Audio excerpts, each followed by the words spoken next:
बातमी नागपूरची आहे। नागपुरामध्ये वेगळ्या विदर्भाच्या मागणीसाठी आमरण उपोषण केलं जात आहे। ज्येष्ठ विदर्भवादी नेते वामनराव चटप यांच्या उपोषणाचा आजचा तिसरा दिवस आहे। आगामी निवडणुकीच्या पार्श्वभूमीवर विदर्भवाद्यांचं हे आंदोलन सुरू आहे।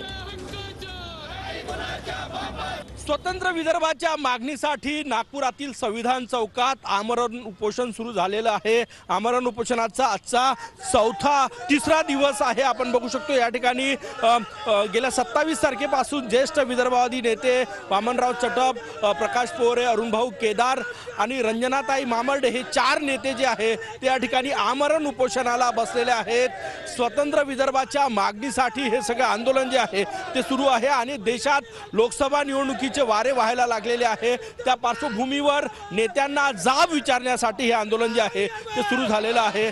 सर, लोकसभा निवडणूक काही दिवसांवर आलेली आहे, या पार्श्वभूमीवर तुमचं हे आंदोलन सुरू झालं। काय आंदोलन आहे, मागणी काय? लोकसभा निवडणुकीशी तसा या आंदोलनाचा काही डायरेक्ट संबंध नाही, कारण 118 वर्षाची स्वतंत्र विदर्भ राज्याची मागणी आम्ही कायम निकाली काढण्यासाठी आम्ही ठरवलं होतं।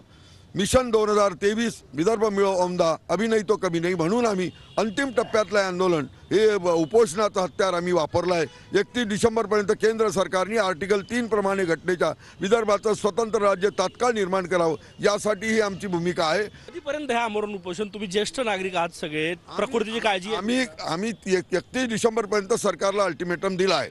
31 डिसेंबरपर्यंत आमचे आंदोलन चालणार। 31 डिसेंबरला कोर कमिटी निर्णय घेईल, त्याप्रमाणे पुढचा निर्णय ठरेल। कॅमेरामॅन साईसह केदार नुमाटे, TV9 मराठी।